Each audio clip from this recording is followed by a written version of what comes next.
In a world brimming with fleeting moments and the forgotten dreams, some stories stand apart.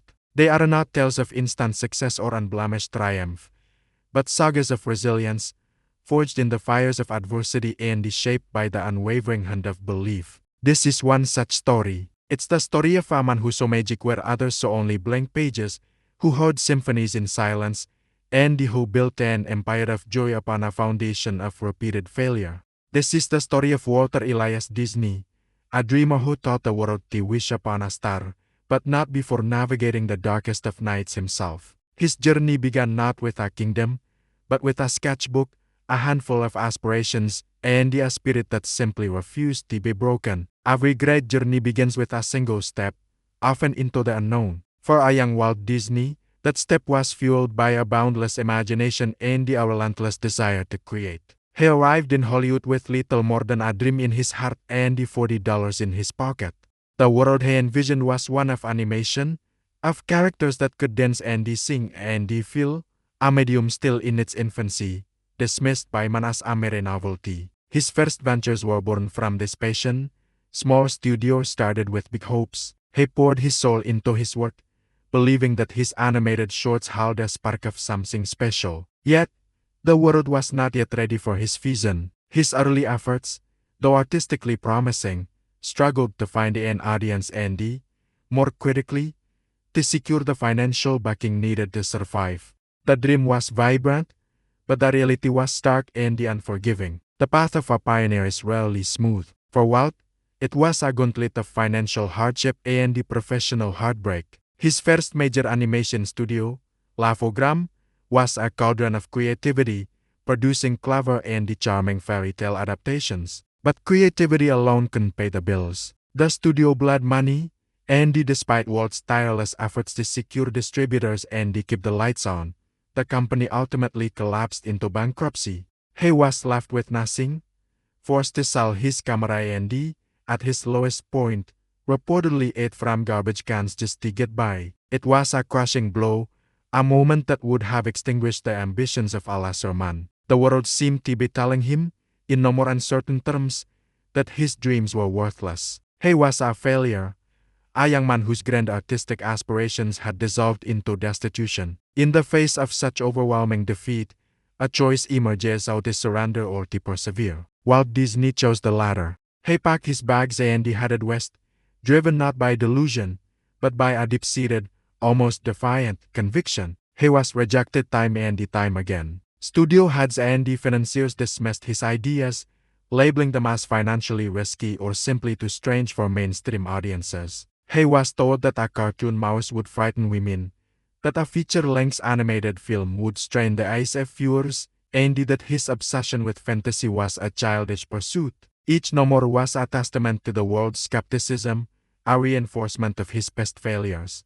But within Walt, there was a quiet, unshakable voice that whispered yes. He listened not to the chorus of doubters, but to the singular melody of his own intuition. This refusal to give up was not born of stubbornness, but of a profound belief in the power of the stories he wanted to tell. At the core of Walt's unbreakable spirit was an almost sacred reverence for creativity and the imagination. He didn't just see animation as a business. He saw it as a new frontier for art, a vehicle for boundless expression.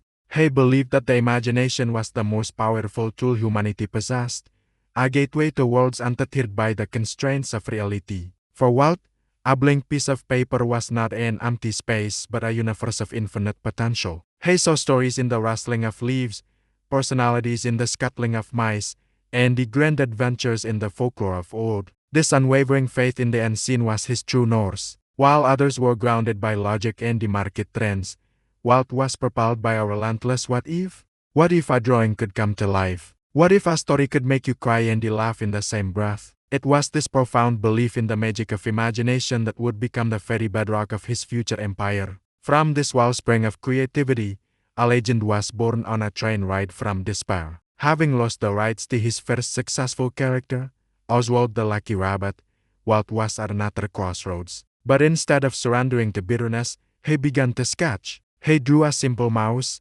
full of pluck and optimism, a character who embodied the very resilience that defined his creator. He named him Mickey. This was no more ordinary cartoon. Mickey Mouse was a symbol of hope, a cheerful underdog who always found a way to smile through adversity. With the groundbreaking addition of synchronized sound in Steamboat Willie, Mickey became an overnight sensation, a global phenomenon. He wasn't just a character, he was a personality, a friend. Following Mickey's success, Walt and his team brought forth a pantheon of beloved figures, the loyal and the lovable Goofy, the comically cantankerous Donald Duck, and the gentle giant, Pluto. Each character was imbued with a distinct soul, capturing the hearts of millions and transforming animation from a novelty into a powerful form of storytelling. With the world now captivated by his creations, Walt set out to build a home for them, a studio unlike any other. The Walt Disney Studio was not conceived as a factory for churning out content, but as a university of innovation, a laboratory for storytellers.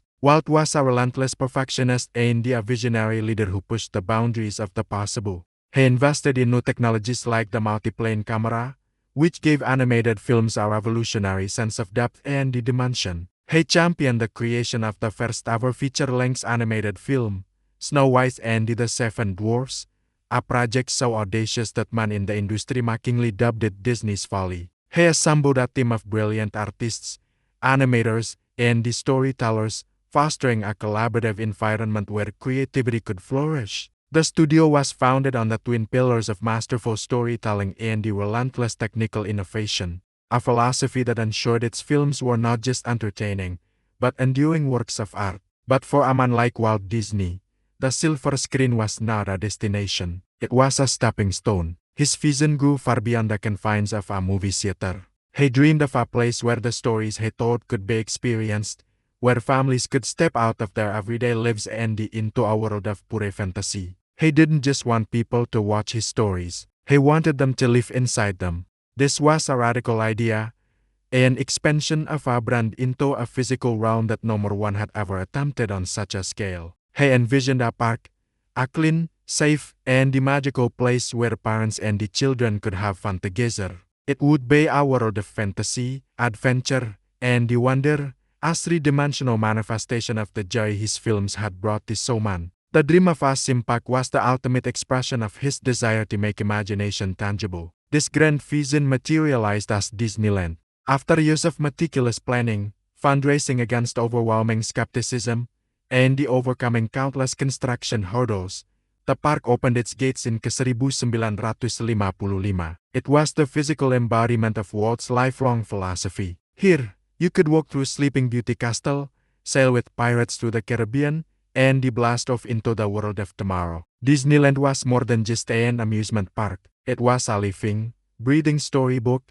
a symbol of imagination made real. It was proof that the most fantastical dreams could be engineered into existence with enough passion and perseverance. For the millions who walked through its gates, it was a pilgrimage to a place where cynicism was suspended and the impossible felt within reach. Disneyland became a cultural landmark, a testament to one man's unwavering belief in the power of a shared, joyful experience. Walt Disney's life is a masterclass in the alchemy of turning failure into fuel. His journey was not a straight line to success but a winding road marked by bankruptcy, betrayal, and the constant criticism. Yet, at every turn, he used his setbacks as stepping stones. The loss of his first studio taught him financial discipline. The theft of a character inspired the creation of an icon. The ridicule of his peers only hardened his resolve to prove them wrong. He demonstrated, more powerfully than anyone, that failure is not a final verdict but a vital part of the creative process. It is the friction that sharpens the blade, the pressure that creates the diamond. His persistence transformed the legacy of near misses and the crushing defeats into one of the most successful and beloved entertainment empires in history, proving that the foundation of true success is often built with the bricks of past failures. In the end, the story of Walt Disney transcends the man himself. It has become a modern fable, a source of inspiration for dreamers everywhere, in every field and every generation. His legacy is not just in the films he made or the parks he built, but in the enduring idea that with enough imagination and perseverance, anything is possible. He taught us that dreams are not idle fantasies but blueprints for a better reality. He showed us that the greatest adventures often begin with the greatest challenges, and that the voice of our own conviction is the only one that truly matters. To believe in a dream, to chase it with every fiber of your being, to get back up every time you fall. This is the enduring lesson of Walt Disney. His story reminds us all to look to the horizon, to wish upon our own star, and to have the courage to build the world we imagine.